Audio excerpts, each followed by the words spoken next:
dagskrárliðar og tökum fyrir fundargerð borgarráðs frá því 8. desember og fundargerð borgarráðs frá því 15. desember. Einhverju sem vilja taka til máls, þá borgarfulltrúi Halldór Halldórsson. Gjörðu svo vel.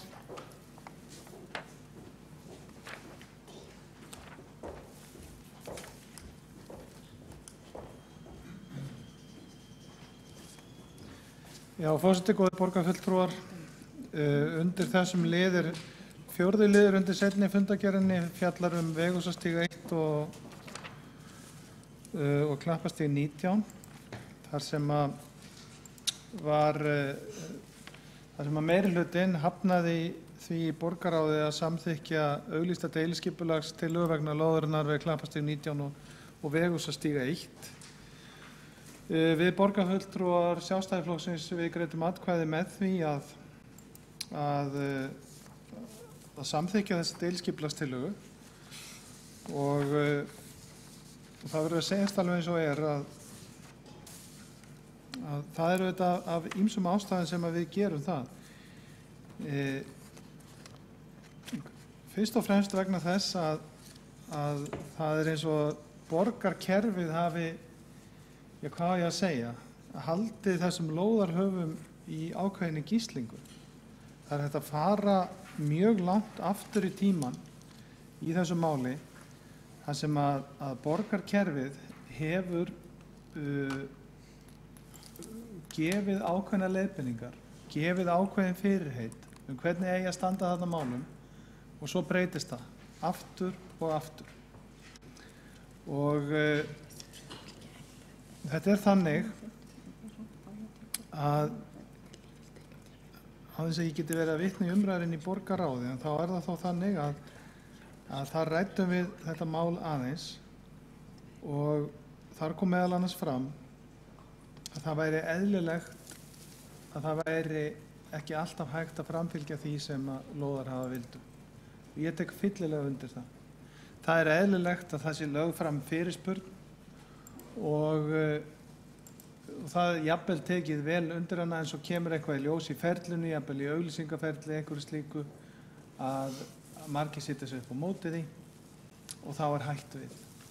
En í þessu tilfelli getum við farið 6-7 ára aftur í tíman, til dæmis aftur til 2010, þar sem var lögð fram deiliskipulagstillaga frá eigendum í samræmi við leiðbeiningar umhverfis- og skipulagssviðs, sem var samt sem áður synjað, fer í kæruferli, tekur 5 ár og vísa frá. Það er aftur farið að stað með málið, nú á þeim forsendum að Minjastofnun Íslands meðal annars með bréfi 5. september 2013 telur að húsið að Veghúsastíg 1, og það er það sem þetta snýst að Veghúsastígur 1 sem er lítið timburhús, einfaldra gerðar, byggt 1899, sé það illa farið að Heilbrigðiseftirlit Reykjavíkur mat á óíbúðar hæft, mat á heilsuspillandi og flestir byggingarhlutar væru illa farnir að mati húsasmíðameistara. En að Minjastofnun segir í bréfi 5. september 2013 að húsið geti vart talist fágætt eða einstakt á sama hátt og Klappastígur 19. Þetta sé engin ágreiningur það að Klappastígur 19 steinhúsið, það muni standa enda friðað. En Minjastofnun segir Veghúsastíg 1 að reynist húsið of illa farið til að endurbygging þessi raunhæfur kostur, mun Minjastofnun Íslands ekki beita sig gegn brottflutningi þess af lóðinni. Þannig að það er ljóst að Minjastofnun hefur þá afstöðu að það megi taka þetta hús. Og út af það gengur deiliskipulagstillagan sem að við borgarfulltrúar Sjálfstæðisflokksins vildum samþykkja, en meirihlutinn ákvað eftir allt þetta gríðarlega langa ferli að hafninni. Og við lögðum fram bókun í borgarráði það sem að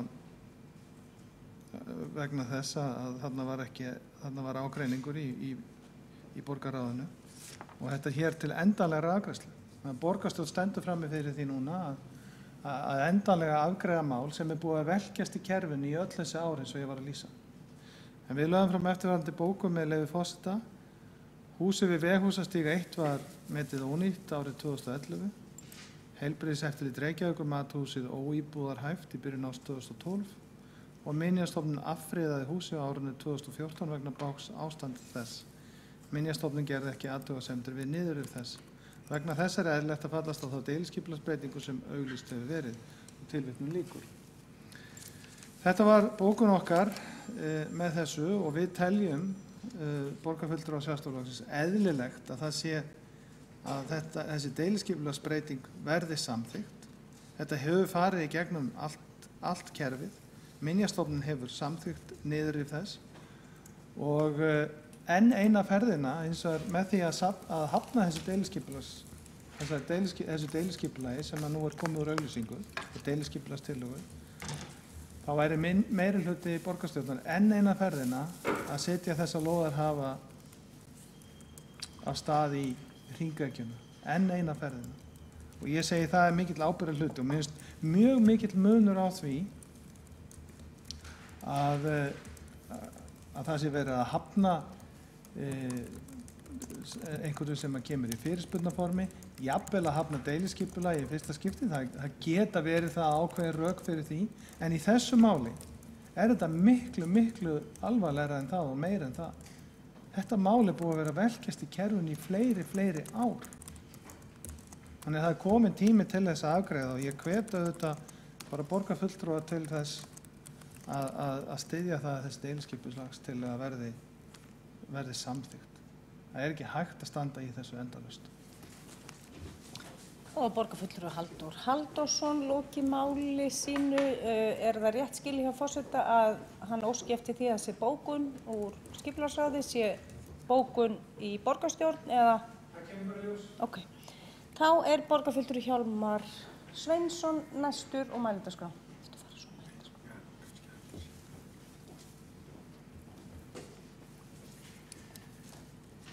Forseti, ágæta borgarstjórn, þetta mál mætti hafa langt mál fyrir 6 árum. Þegar að ég kom inn í þennan málaflokk þá sá ég það hvað það voru uppi ráðagerðir og tillögur það einmitt að rífa þessi hús við reyndar þá bæði húsin, bæði Klappastíg 19 og Veghúsastíg 1 og ég setti mig strax upp á móti því og hef alla tíð síðan verið þeirrar skoðunar að það bæri ef mögulegt væri að halda í bæði húsin.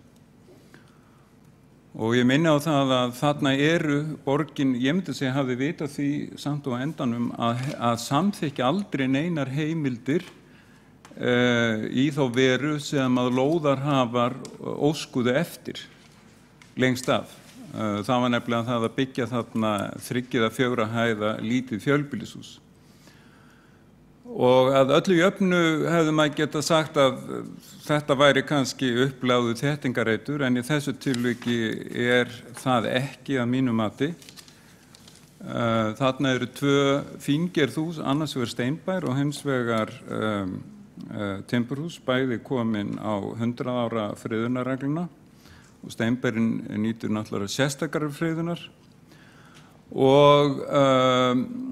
En enga síður var farið af stað fyrir nokkrum misserum í deiliskipulagsvinnu og það alveg rétt sem að framkom að það sem sagt var gert með samþykki umhverfis- og skipulagsráðs og þar hafði þessi skýrsla Minjastofnunar sín áhrif.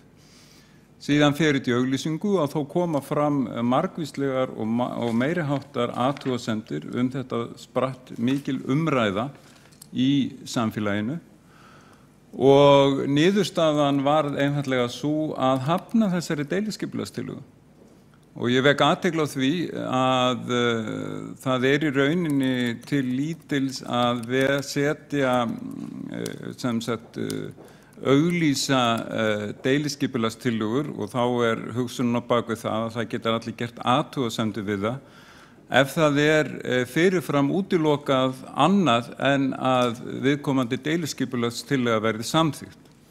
Og það vill svo til að það yfirleitt gerður sá fyrirvari núna þegar við samþykkjum deiliskipulagstillögur að það að samþykkja deiliskipulagstillaga þýði ekki að deiliskipulag sjálft verði samþykkt.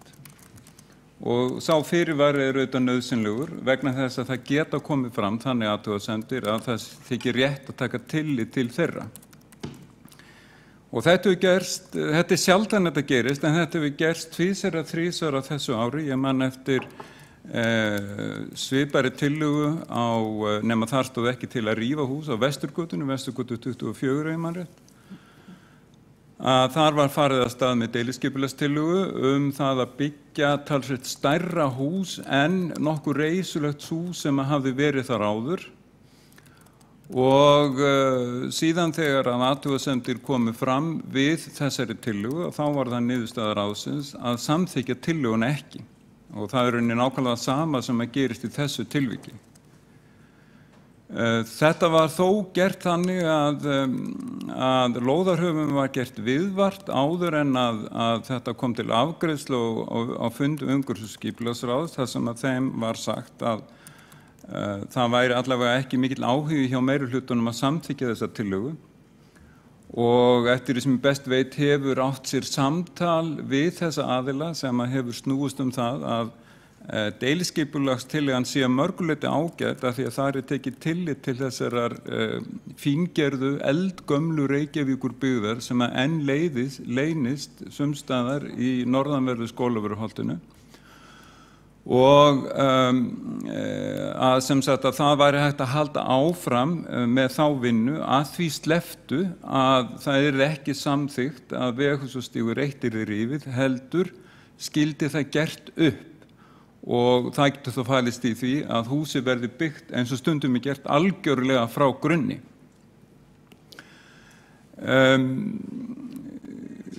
Ég get alveg skilið það að lóðarhafar hafi orðið fyrir vonbrigðum með þetta, en þetta var okkar niðurstaða eftir að hafa farið nokkuð ítarlega yfir þetta mál. Og ég myndi segja að þarna séu dálítið miklir hagsmunir varðandi verndun byggðamynstur sem að skýrt kveðið á í aðalskipulaginu. Og ég tel rétt að það komi fram hérna í borgarstjórn að það ekki alveg nákvæmt sem að borgarfulltrúinn Halldór Halldórsson sagði að því leyti að það var ekki bara meirihlutinn sem að samþykkti það að hafna þessari tillögu, heldur var það rauninni þannig að fulltrúar Sjálfstæðisflokksins í ráðinu klofnuðu sinni afstöðu. Annar fulltrúinn var hlynntur því að leyfa niðurrif á gamla húsinu en hinn fulltrúinn var því andvígur.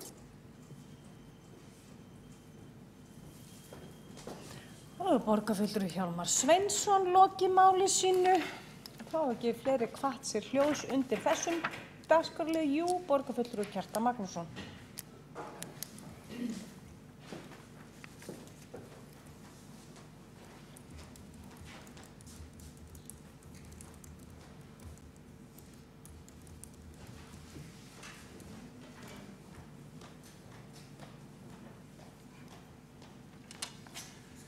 Forseti, góðir borgarfulltrúar, ég ætla að gera hér að umtalsefni 24. lið fundargerðar borgarráðs á 15. desember. Það eru kaup félagsbústaða á eignum úr eignasjóði Reykjavíkur borgar. Það liggur sem sagt fyrir tillaga að borgarstjórn veiti samþykki sitt fyrir því að eignasjóður borgarinnar selji félagsbústöðum HF nokkrar eignir sem velferðarsvið hefur til afnota. Nú, það kemur fram að heildarverð eignanna sé metið á krónur 1982 milljónir, en að teknu tilliti til uppsafnara viðhaldsþarfa þá greiða félagsbústaðir 1703 milljónir fyrir eignirnar. Og þarna kemur þetta ekki fram í fundargerðinni hvert á hvaða virði eignirnar eru bókfærðar, sem ræður út af því hvort og þá hvaða hagnaður myndast af þessu. En við ræddum þessi mál aðeins á síðasta fundi borgarráðs og þá spurðum við út í þetta mál og fengum ekki svör við öllum spurningum okkar, en við óskuðum þá eftir greinargerð áhrif slíkra sölu, hvaða áhrif slík sala hefði í för með sér fyrir fjárhag borgarinnar. Hér má auðvitað segja að hér séum að ræða millifærslu innan kerfisins þar sem borgin það er verið að selja eignir frá borginni til félagsbústaða, verið að færa eignir þá úr A-hluta yfir til B-hluta. En við óskuðum eftir því að þá sérstaklega að það færi fram greining á því hvort og þá hvaða breytingar umrædd eignasala kynni hafi í för með sér fyrir viðkomandi íbúa sem búa í þessu húsnæði eða njóta þjónustu þar. En allar þessar eignir eru nýttar af velferðarsviðinu eins og áður sagði. Og þá óskuðum við líka eftir umsögn fjármálaskrifstofu Reykjavíkurborgar málið, meðal annars hvaða áhrif fyrirhugaðar breytingar kynnu að hafa á stöðu A- og B-hluta Reykjavíkurborgar. Ég held að það sé mjög mikilvægt að öll þessi atriði liggi skýrt fyrir þegar við borgarfulltrúar tökum afstöðu til málsins. Hér er tæpa 2 milljarða að ræða, þetta eru verulega fjárhæðir að ræða og ég held að það sé mjög mikilvægt að við sjáum þetta nokkuð fyrir okkur hvernig þessir gjörningar koma heim og saman á endanum. Það vekur til spurningu mínum huga sem ég hef ekki fengið svar við ennþá. Segir það sig ekki sjálft að ef að borgin selur eignirnar frá sig með þessum hætti, þá erum við væntanlega að tala um eignir fyrir 2 milljarða tæpa sem eftir því sem ég best veit litlar sem engar skuldir hvíla á núna, heldur eru bara til afnóta inn í eignasjónum fyrir velferðarsvið. Með því að fara með þetta yfir til, með að selja þetta til félagsbústaða, þá koma fjármunir til borgarinnar sem kemur borgarsjóði að sjóði vel. Þar getur myndast sölu hagnaður sem sjálfsögðu gott fyrir borgarsjóðin. Þetta bætir sjóðstreymið og svo framvegis. En á móti kemur að hjá félagsbústöðum HF þá eru til skuldir sem að segja, þá sem að þurfa félagsbústaðir að taka ný lán til þess að fjármagna kaupin að gæsalappa. Þannig að eins og þetta blasir við mér, þá gæti þetta haft áhrif sem skuldir borgarinnar aukast, samstæðanar. Að eignir sem eru núna hjá okkur, nánast að því ég held skuldlausar, þar verði færðar til yfir í B-hlutann. Bókhaldslega kemur borgarsjóður vel út úr þessu, en svo verða til nýjar skuldir. Og ég held að það sé mjög mikilvægt að við gerum okkur grein fyrir nákvæmlega hvað að gerast, borgarfulltrúar, áður en við samþykkjum slíkan gjörning, og tel að við eigum ekki að afgreiða þetta mál í flýti. Mér finnst við vera að afgreiða slíkt mál í flýti ef við gerum það án þess að greinargerð frá fjármálaskrifstofunni sem við óskuðum eftir að síðasta fundi liggi fyrir. Og ég vona að borgarfulltrúar séu sammála mér um það að við þurfum ekkert að afgreiða mál eins og þetta í slíkum flýti. Bíðum eftir að öll gögn málsins koma fram og tökum þá afstöðu til þess. Ég vil því mælast til þess fyrir hönd okkar sjálfstæðismanna og Framsóknarflugvallarvinna væntanlega líka. Við stóðum saman síðast að við bíðum með að afgreiða þetta mál þangað til umrædd greinargerð liggur fyrir. Það er borgarfulltrúi Kjartan Magnússon, lokið máli sínu. Þá ekki fleiri, borgarstjóri hefur óskað eftir því að taka til máls. Forseti, ágæta borgarstjórn, mér var ekki ljóst hvað væri óljóst í máli borgarfulltrúans nema það sem var skýrt hjá honum var að hann vildi alls ekki afgreiða þetta mál. Það kom líka fram við umfjöllun borgarráðs, þá var óskað eftir sérstakri yfirferð velferðarráðs málið. Sú yfirferð fór fram í gær og þeirri málsmeðferð er einfaldlega lokið. Ég heyri ekki neinar veigamiklar ástæður fyrir því að það ætti að fresta þessu og legg þess vegna til að það verði ekki orðið við óskum frestun heldur málið afgreitt. Þá hefur borgarstjóri lokið máli sínu. Og þá hafa ekki fleiri kvatt sér hljós undir þessum dagskrárlið og telst umræðu lokið. Við leggjum frá fundargerð borgarráðs frá því 8. desember